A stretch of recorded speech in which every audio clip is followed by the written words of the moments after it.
Hey everyone, I'm Josh Rushing, hosting the stream this week for Femi OK, and today we're talking about transracial adoption. That's adoption where the family of one race adopts a baby from another race. Most babies in the U.S. that are adopted are non-white, and 73% of those would be adopted by white parents. And this raises like really big questions as the adoptee grows up and becomes an adult. And it raises questions about their identity and about their culture and where they fit in. So we're talking today with Angela Tucker, who should be joining any moment now. And she was born black woman in the South, put into the adoption system in Tennessee, was adopted by a family in Bellingham, Washington, a white family in a very, very white community, and grew up feeling white, basically, is what she talks about, and uncomfortable in black culture because it felt foreign to her in a way. And I'll let her explain this. She does so way better than I do. She's subject of a documentary called Closure that is on all your streaming services now, I believe. And she has a new podcast coming out this week called The Adoptee Next Door. I also found her interesting. She was on the Red Table with, here she is right now, hold on, with Jada Pinkett Smith. Into the conversation.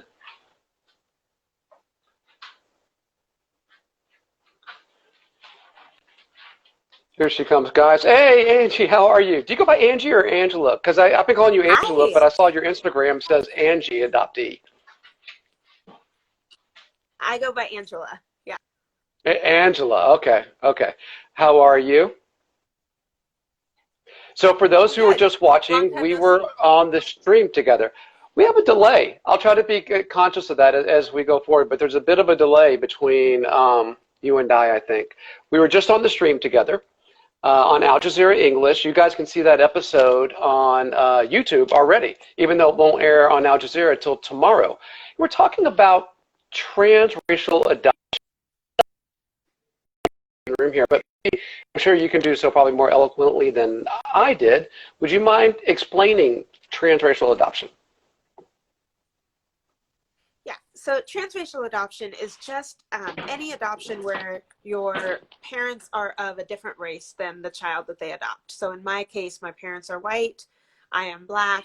My parents also adopted several other folks. Some are Laotian and others are black. And so those are all considered transracial adoptions. I know sometimes it's people get confused with the word transgender, but it is not in any way a person switching races, but that something is we're being transitioned from one culture to another.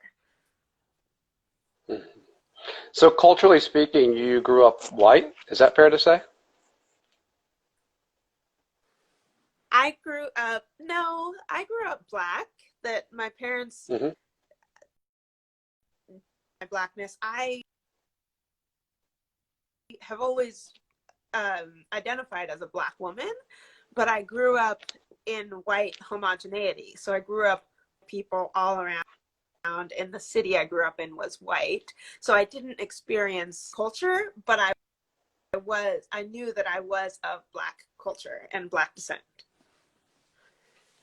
So that brings up an interesting question about what culture is, though, because you were aware that you were black, but the music, food, and the people around you were all white.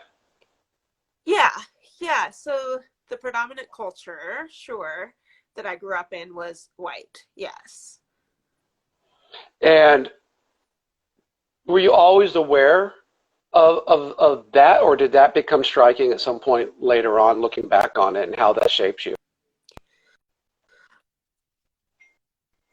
Oh no, I mean, I was always aware that I was black growing up in a white world, but definitely when I understood that my parents were making great efforts to bring in black culture to my life in ways that all of my friends around me and the families around me weren't doing.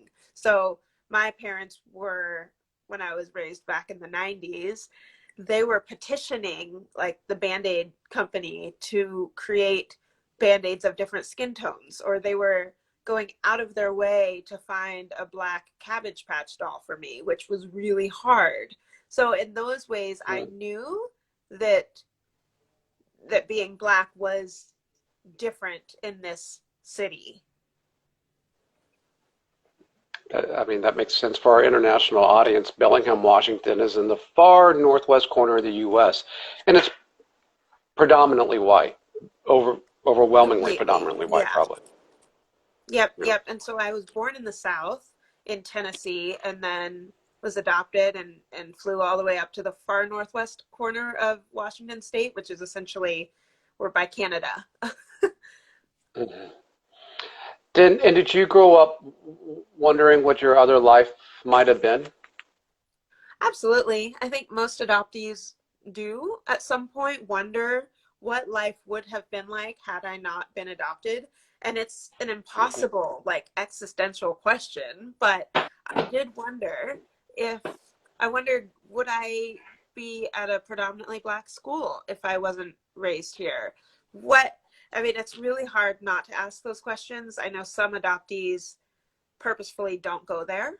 I think the first guest on my podcast, which will air tomorrow, his name is Sam Collier. He actively worked against doing that. His mindset was, I'm only going to look forward, I'm not going to look at the past. I really did look at the past and kind of wondered, but it can be a difficult thing because you're just guessing, especially when you come from a closed adoption like me.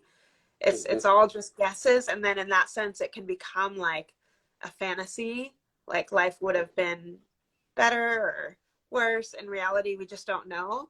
That's one of the really tricky things about being an adoptee. Yeah, I thought Sam's point in your podcast, and it doesn't come out till August 4th, which is tomorrow, but I got an advance copy so I could listen to it. And he made this incredible point that he runs a nonprofit that affects a lot of young African American kids in Atlanta.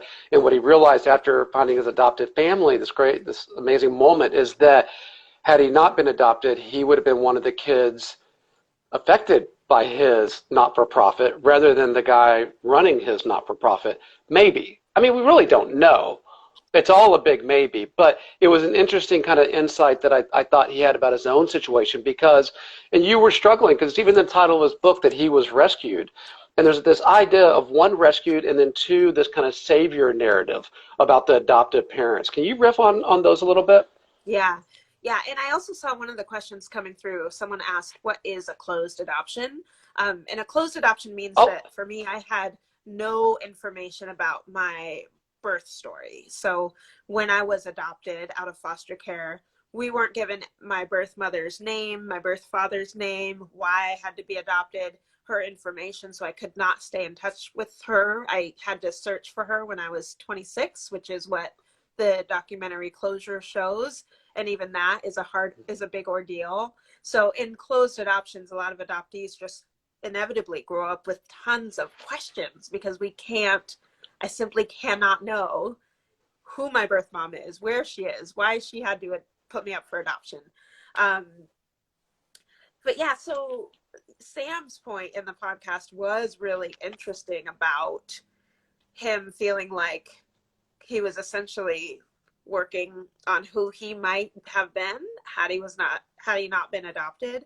And I expounded upon that just to say that many adoptees do some type of work where they're just trying to make sense of their own story in some way, and this was his. your audio dropped a little bit there, Angela. When you talk about that work, you actually joined an adoption agency. That was as much about learning about you as it was for doing the job, right? That's the kind Yeah, of research and finding me that you talk about.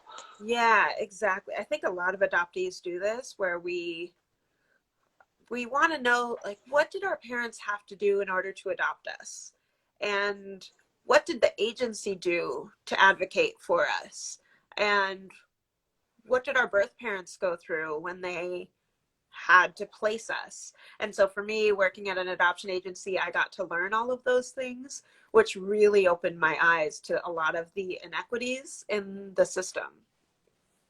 Mm. That's the question.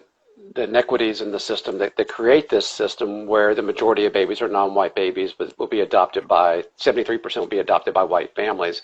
The big systemic question is why. Is because it's because of structural and systemic racism that for for a lot of years, decades ago, people saw the child welfare system as another arm that was dismantling the Black family. So there are reasons why Black kids come into foster care because of neglect. It's typically neglect, but within white families, the same behavior would not be considered neglect, but instead would be kind of written off in some other way. And typically there would be other folks there to help the child. But we know that neglect happens in across the board, but it's the Black families whose kids are being removed because of it. And then just historically, we think about all the ways that Black people are at a disadvantage already. And so that kind of snowballs into not having enough resources to care for kids.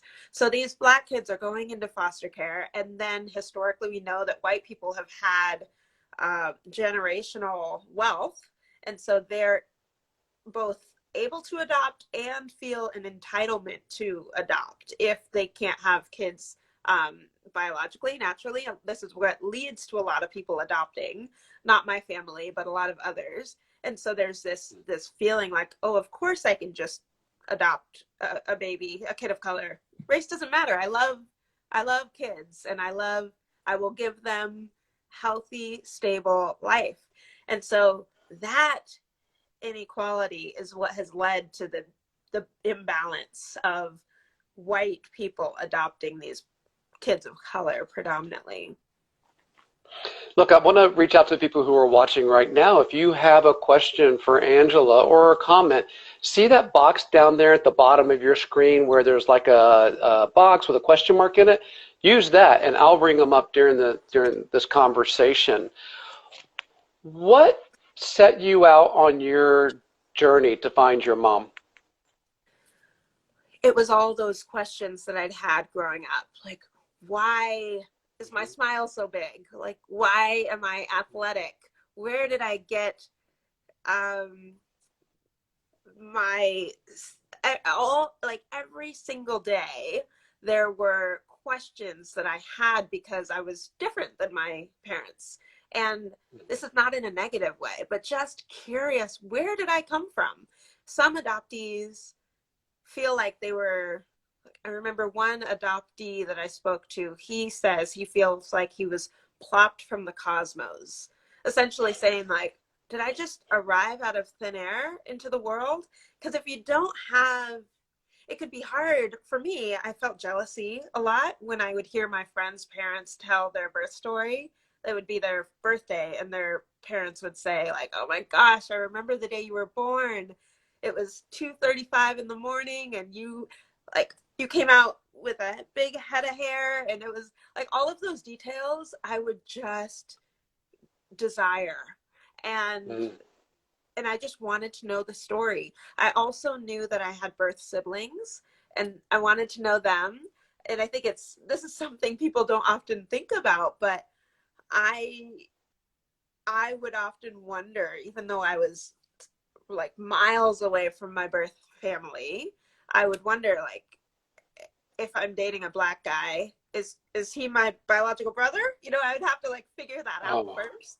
And so anytime I saw a Black person, when we go to the big city in Seattle, I would look around, like even Black women, and I would wonder, could that be my birth mom? Could that be? And that takes up so much energy.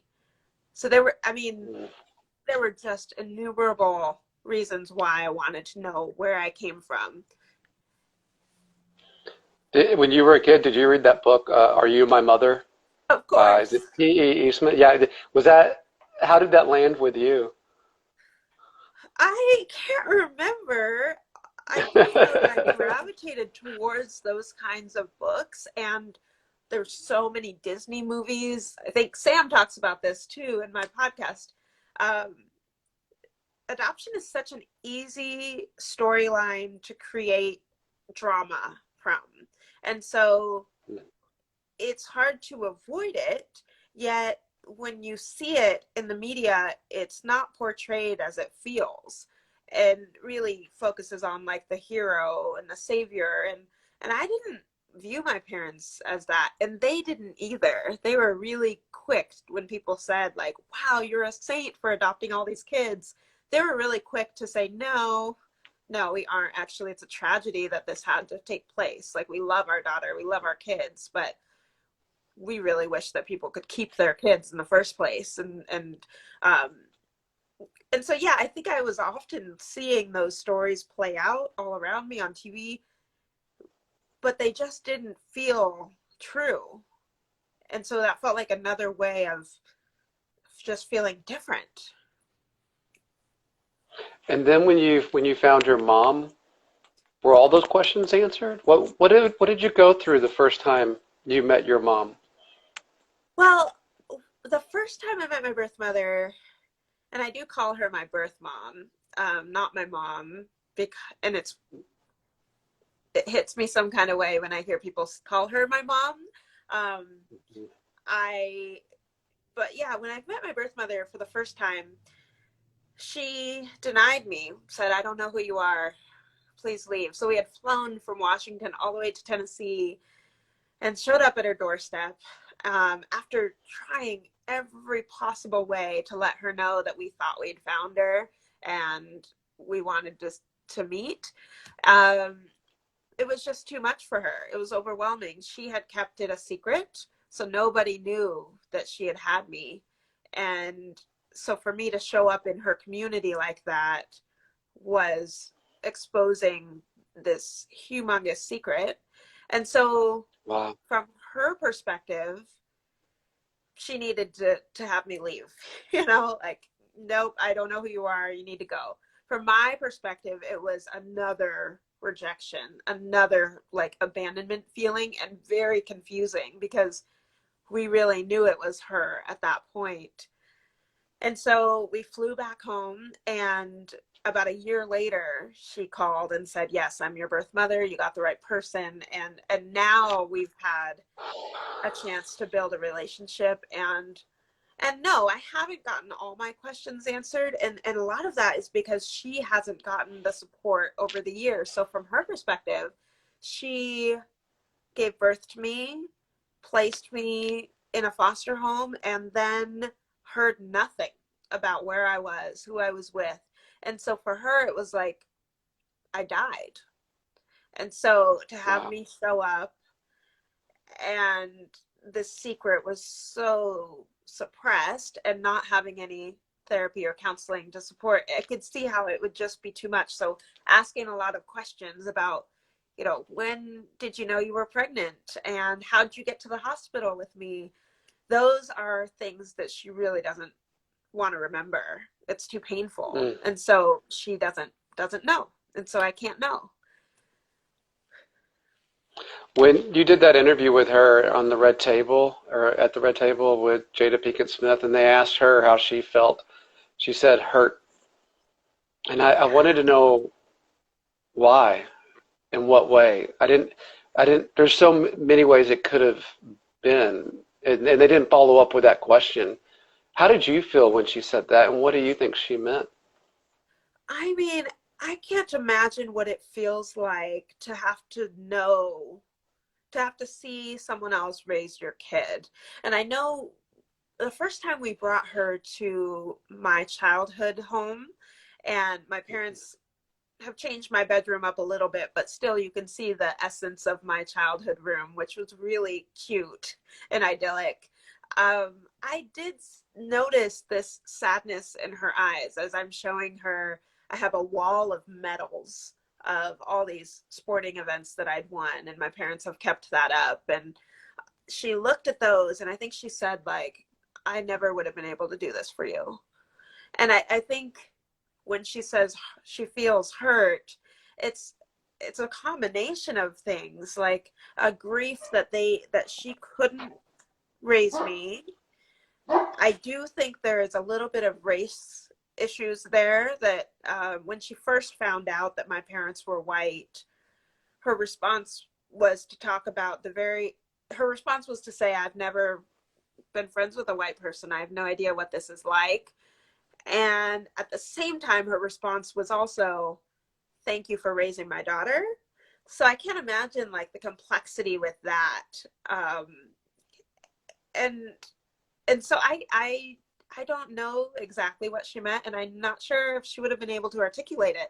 This is where I think birth parents are really silenced in the adoption community, that we hear so much from adoptive parents saying things like we did on the show today, like, I'm trying to instill a sense of identity in my child, and I know it's important, and all of these good things, like recognizing that love is not enough.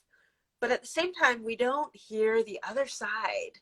Like, what do the birth parents feel and think? Where is their role? Which is why a lot of the work that I do now is around open adoptions. And it's, people sometimes wonder if that means co-parenting, which it doesn't, but it means involving birth parents in your world, in your life, texting photos, taking, doing a Zoom call, that kind of thing.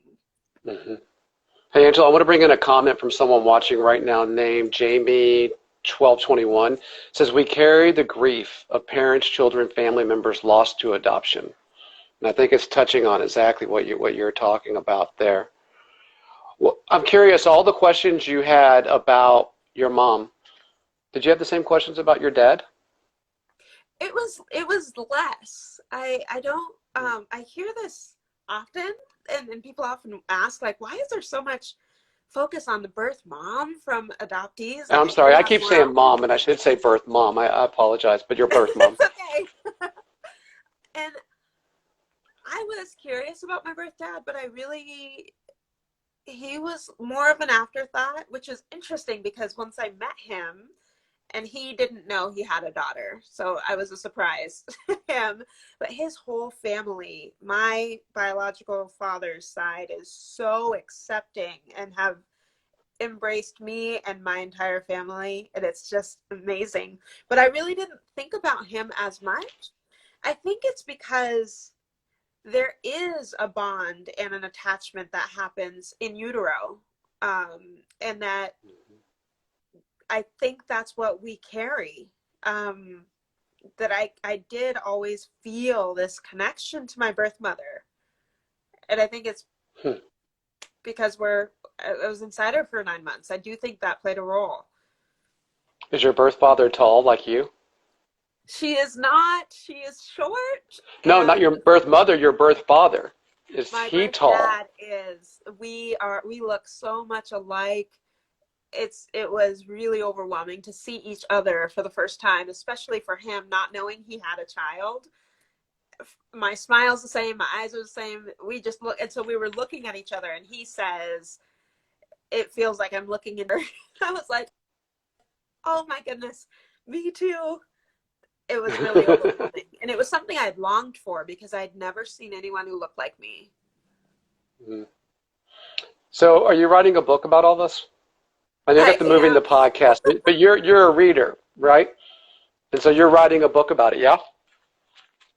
Yep, I'm writing. I'm, shameless plug, looking for an agent right now, but my book is it's exciting to write it all out. It helps me make sense of so much of the story, but I'm also specifically giving voice to so many other adopted people through my book, all these people that I've met, because I don't want there to be like a single version of adoptees' stories, that there's so many adoptees who don't feel like I do, but it's also valid. And it seems like when adoptees say things differently, like they maybe didn't have a lovely adoptive family, that their voice is really written off. And I don't love that. And so I'm trying to give voice to others. I feel like I have this ideal story, and so people really glom onto it.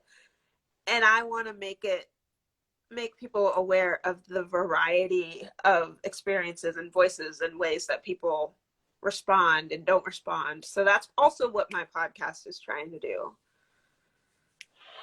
There's another comment here I want to bring in. This is from Laura Isolot. Says, yes, people who are not adopted do not know how that bio connection feels in the same way we adoptees do, because they have always had proximity to the bond in the way most adoptees don't. And then Coco Sweets says that there's also a lot less of an expectation for fathers, which may be true. I don't know. Interesting. Let's talk after this one-on-one about agents. I can actually help you a little bit in that regard, and I'd love to read your book. As someone who I'm guessing reads, what's the best book you've read recently? And speaking of reading, it's pretty, one thing that's really dear to me is knowing that my dad is a voracious reader, and I Yeah. love kind of when we think about the nature versus nurture aspect of adoption, I love the things that I've gotten from my adoptive families, like the love of reading. My mom was really big on, there are a few things she said she wanted for her adopted kids. One reason they adopted is she wanted us to become readers, contribute to society, and vote. And so I love some of those things. It brings me great joy. Right now, I'm actually reading this book called See No Color by Shannon Gibney, and she's a transracial adoptee, and she's written this book that is appropriate for kids. So I'm always looking for books about transracial adoption that I can refer my young kids to read. And so that one is fun. It's just lighthearted. And then on the other side, I'm rereading The Prophet because Khalil Gibran's book from way back when, because I love his poem on children, which essentially is also about child rearing. So I find that I always gravitate towards kind of psychological. And then in my little free library, which I have outside my house, I've just stuffed it with. By the way, my wife Paige says it's the nicest little free library she's seen. It's a beautiful little free library. I love it. My dad built it, and he went overboard, definitely. But I have stuffed it with John Grisham, Dan Brown, those kind of thrillers. Okay. What was the last book you read that made you cry? Oh, probably Room by Anna Donahue, which is about it was turned into a movie, but about the boy who lived in his room. Do you know that one? What was the title again? The sound dropped out a bit. Room. No, I don't. Oh, it was made into that Oscar-nominated movie. I have not seen that or read it. That one got you, huh?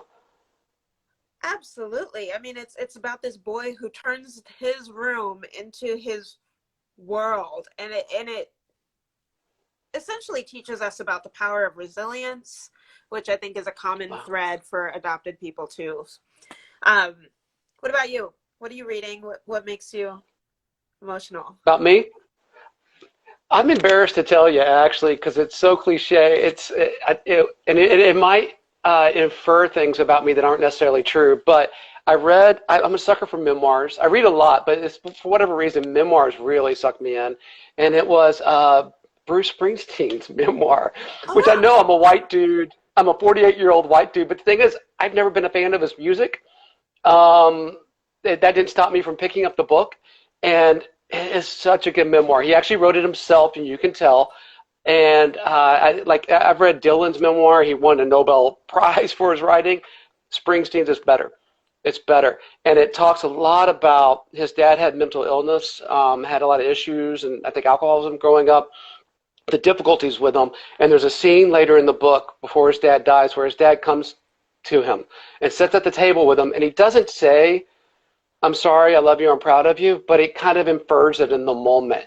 And it really hits Bruce Springsteen kind of hard. And for whatever reason, it got me, teardrops hitting the page. I wish, look, I'm not embarrassed because it actually is a really excellent book.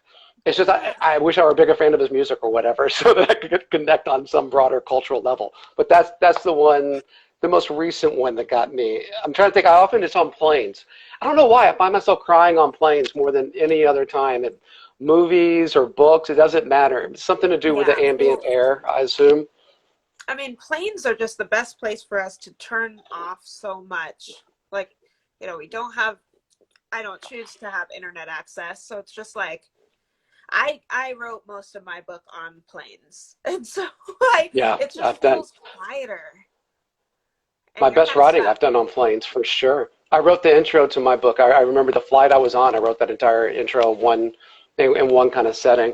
I tell you, I was watching a movie on a plane one time where, like, I mean, we're only 15 minutes into a flight, and the flight attendant like tapped on my shoulder and asked me if I was okay because I was sobbing loud enough that I was making people around me nervous. Oh And my it was God.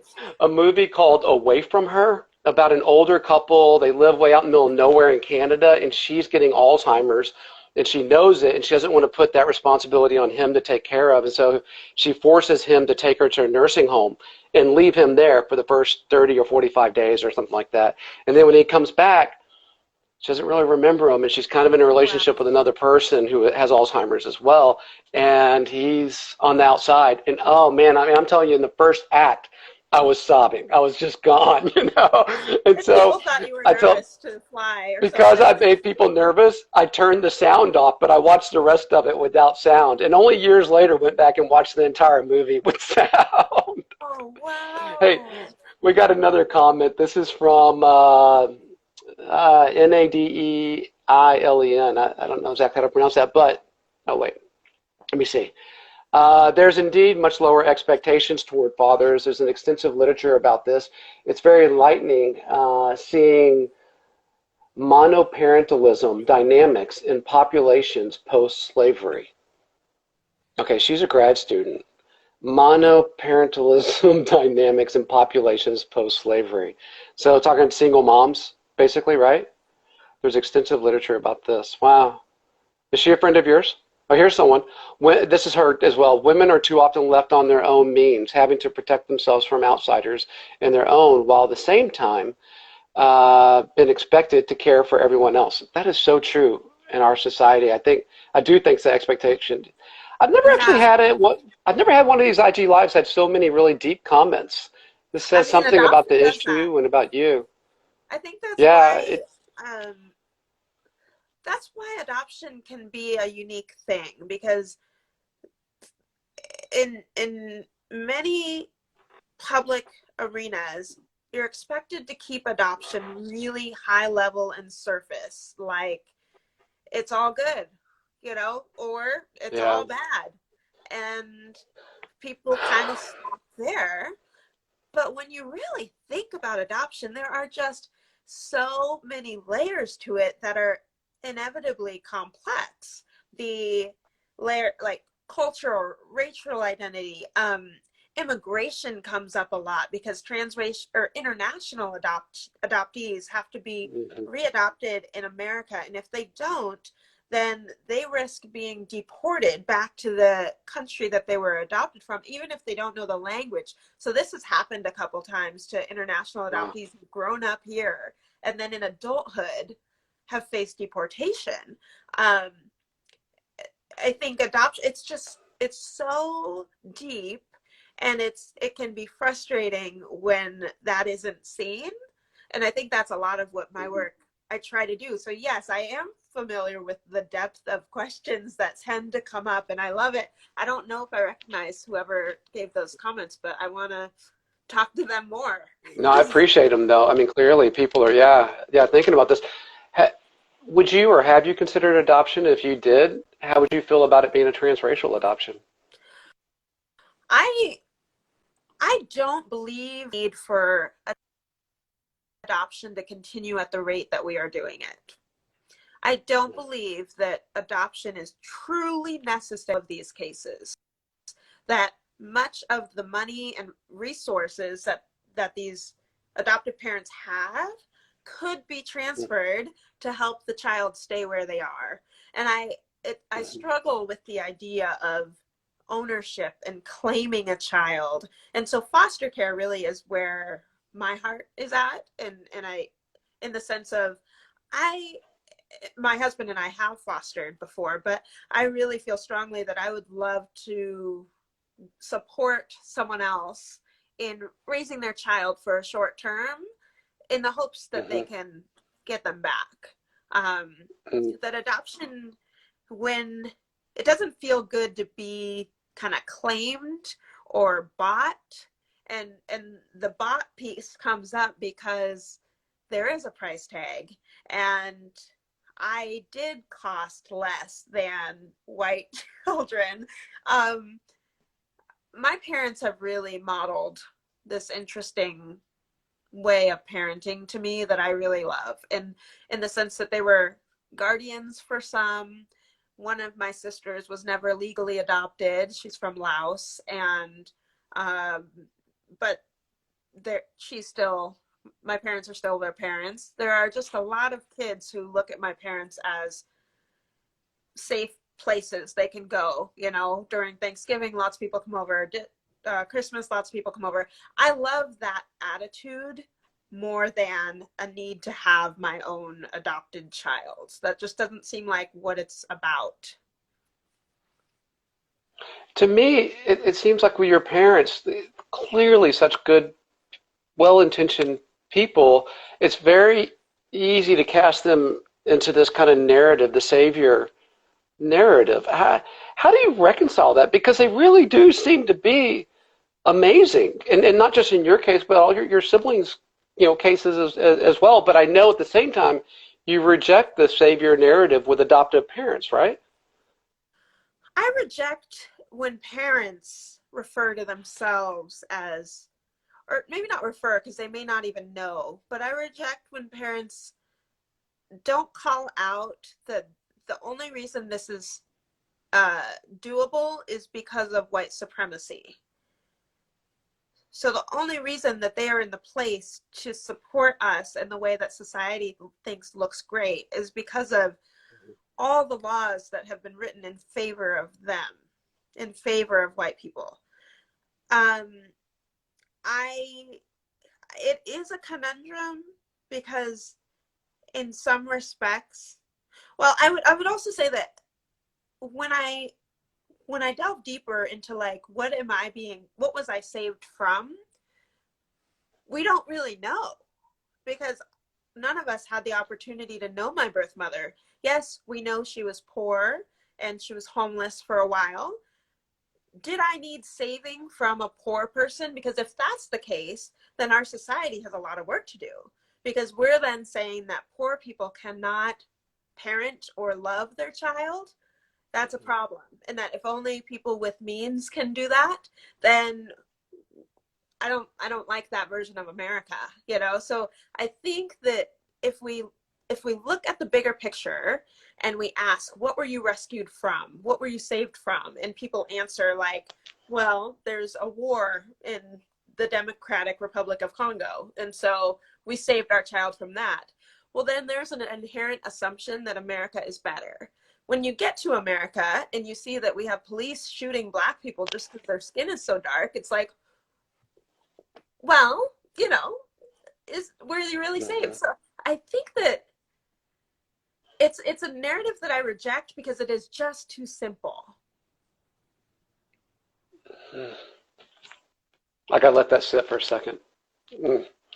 Well, you look, I just think about the incredible story it's taken for you to be who you are and to have the voice that you have. And I'm so thankful for it. I'm so thankful for your podcast, which comes out tomorrow. I'm thankful for the story you tell because it makes all of us, I think, about our own culture, our own identity, and how we define and know who we are and connect to Thank it. And I'm you. thankful that you took the time to have this conversation with me today. You know what I think is where I need to give credit to my parents. As much as I'm like, I don't want to talk about my parents so much. The reason that I'm able to speak out, and where we have a lot of adult adoptees in the world who aren't speaking out on such public platforms, One of the reasons is because my parents aren't offended by what I say. And this is not the case for so many other people. So when I say things like, man, I just wish I could have been adopted by Black folks, my parents don't take offense to that and don't think I'm also saying that I don't love them. And that is unique, unfortunately. And that is what I'm hopeful more adoptive parents are able to do, both to know that they're doing good jobs, but that we still may have questions and things that aren't resolved and that we need to talk about it. Yeah, I mean, adoption is kind of, it's never the best case scenario, right? It's kind of No. maybe the next best case scenario in the best way. And you can be regretful and thankful for it at the same time. It's one of the things that's so interesting about your story is that your story constantly challenges people to hold two things in their mind at the same time. Are you a victim of the system of white supremacy? Or have you benefited from the system of white supremacy? Like, there's tons of questions. I think that in your case, there's truth on both sides, and it's kind of fascinating. It is a really great point. And I think that's where I find myself straddling two cultures, because I think when I ask questions or when I feel like the Black community looks at me as an imposter, which has happened and people have told me this, that is because I do benefit from white supremacy and that I am close to white people and the white community because of how I was raised. And for much of Hmm. Black culture, that's not, I mean, that's taking the side of an oppressor, right? But then at the same Hmm. time, I strongly identify as a Black woman, and I know that about myself, but it can be difficult. And so that's where I truly feel most connected and my identity feels most intact with other transracial adoptees, with other people who understand deep in our bones what it's like to straddle both worlds. That's such a narrow niche that, Yes. you know. There's another comment, and we're going to wrap up really soon because I know you're busy, but this is from Blues.Tracy. I'm an adopted parent, and when people say my children are lucky that we adopted them, I'm quick to correct them that I'm the lucky one because I get to be their parent. I'm also grateful for voices like Angela's because they help me be a better adoptive parent in a transracial adoption. Give a piece of advice to someone like that who's either an adoptive parent in a transracial adoption or someone going through the process now. Well, people going through the process, I always urge them to stop and consider why, and to consider first thinking about preserving a Black family instead Mm-hmm. of essentially being complicit and ripping it apart. But for families who have already adopted transracially, I'm grateful for what she said, and that if the experts of the experience are the adoptees who've gone through it. So seek out more voices, not just mine, but others, and really listen and find them valid. That I think I know so many wise, wonderful adoptees whose voices are all but written off because they come off as angry, and Mm-hmm. that makes me upset because their opinion and voice has truth. So I love, there does seem to be a big groundswell of white adoptive parents who are really doing a good job holding both, understanding their complicity in racism by adopting this way, but also understanding that they love their child and that they are doing the best they can. I hear, I think we could end on this, but I hear a lot of people saying, like, I just want to provide my child with a healthy, stable home. But when people talk about healthy homes, they usually don't include racial health. And that's frustrating to me. So usually it's just about like making sure they have all their needs met. But the race piece is like this extra piece. And if it's not intertwined, then we'll get more people like myself who are coming into finding their identity late. And I don't want any more people like myself who are finding their identity in their 20s. Yeah. So onto that, I'll tack on a recommendation, although I haven't read it. I'm going to, is we had on the show earlier, the stream, Nicole Chung, and her book is All That We Can Never Know, I think. And I haven't read the book, but I've read some op-eds that she wrote about it, and she talks about this idea that interviewers like me always probe to make sure that she's grateful that she was adopted in some way, that it would make them uncomfortable for her to be angry about the situation. Yes. And that's like a mantle that she has to carry or be aware of. Do you run into that as well? Oh, absolutely. It's the first question people want to make sure that we love our adoptive parents. If we can say that, then we can move forward. And I find myself doing it now where I refer to my parents a lot in positive ways because I feel like that's the only way that I'll be seen as legitimate with all of my other concerns and questions, that people need to know that I love my parents first and foremost. Yeah. If I don't say that, But do you feel the obligation to make sure they know that to make them comfortable? Not your parents, I it's like do. some random person. I You have really that do. obligation. Yeah, always. And I when I lead adoptee panels, sometimes I've asked my panelists, try this. I say, try to answer all the questions without first saying, I love my parents, they're wonderful people. And it is really difficult, and you can feel people squirming in their chairs and thinking just like, oh, if only they had great parents, none of this would have been a problem, kind of deal. And if you get stuck there, you miss the entire systemic issues that you really want to talk about. So I can kind Yes, of see like your obligation there. Uh, all exactly. right. Well, look, I could talk to you all day, but here's what I want to leave our viewers with. Uh, what's it called? The Adoptee Next Door? The Adoptee Next Door. And actually, I'm going to be going on Instagram Live with Sam Collier later today. So Oh, you'll another one. Okay. see me again. Yeah. Hey, how does it feel going from answering the questions to asking them, huh? It's a little relief to be on your side. That's so true. That's so true. I have a weird backstory, and I've given a lot of interviews, and I would much rather be on this side of it, asking the questions. So Yes. You get to be I curious, you hear get to you. be inquisitive. You're like, oh, tell me more. It's great. That's right. What time can we catch your IG live today? Oh, I wish I knew. I think I'm on at noon Noon your time, Pacific? Pacific time. Yeah. Okay. Okay. Noon So or that's like 3 p.m. 12:30. Eastern. Yeah. Okay. All right. I'll keep an eye out, and I'll pop in there and check it out. Great. I'll get some tips on how to do an interview. That'd be fun. All right. Pro. All right. Oh, hey, let's connect later about that the agent thing. I have a couple good recommendations. I would love that. And I can also share with you my manuscript. Oh, I'd love that too. Yeah, no, please do. Yeah, please do. All right. All Have a right. great one, and Have a great. good luck with the podcast tomorrow coming out. Thank you. Okay. Bye. All right. Bye bye.